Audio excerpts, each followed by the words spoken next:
there is healing, there is safety, and there's professionals that will be able to support you, right? So we have to really be proactive for ourselves. We're proactive in regards to advocating for ourselves. If you know that you're not feeling good, something's off, you're having these thoughts, really reach out to someone that can really sit down with you, take in regards to all the emotions that you got going on, share with them, right? And so they're able to proactively put things together for you to be able to heal, to get back to the get back, right? So I'm here for you, Therapy Talks here for you, but I really want you to make this video because I really want us to be able to have understanding, but also recognize that, you know what I mean, you're not the only one that's going through this, and there is supportive ways to get to the other side, right? So let's get back into it, right? So reach out right way, right? So I said talk to a parent, a guardian, teachers, mental health professionals, there's different counselors if you're in school, right? For those out there, I want to say again, you're not alone, so don't feel as if that you're a burden to anybody, right? So you really want to take into consideration that your life is valuable, right? So by taking this step by, you know, talking to someone that can, you know, be able to provide that safety and that saving, right? Next is going to be stay connected, right? So spend time with people that make you feel seen, make you feel heard. They really listen to you proactively, right? So join those supportive clubs, groups, community things, and just those safe spaces to be able to have you tied and not being into isolation, right?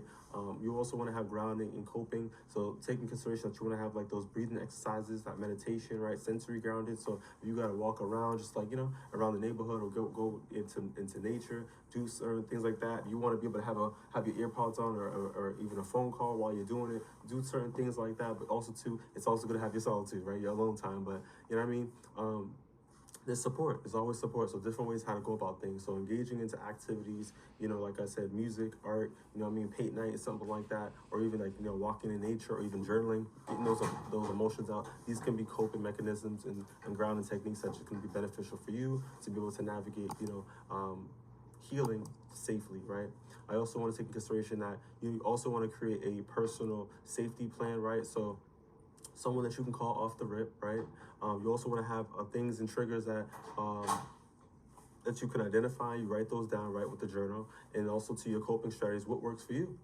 I mean, you may not like to do the walks and stuff like that, but maybe you like art, maybe you like to stay inside and journal, maybe you like to really get those emotions out and really get real with the paper and the pen, right? So really figure out what works for you, and also to like know safe spaces. Like, where do you feel safe? You know, where do you feel comfortable the most, right? So think about these things, right? Have a safety plan, create a story for yourself, right? We all are blessed to have a story. We're all blessed to have meaning, a purpose, right? We all gotta really spend time to really get to the nitty-gritty with practice and reflection.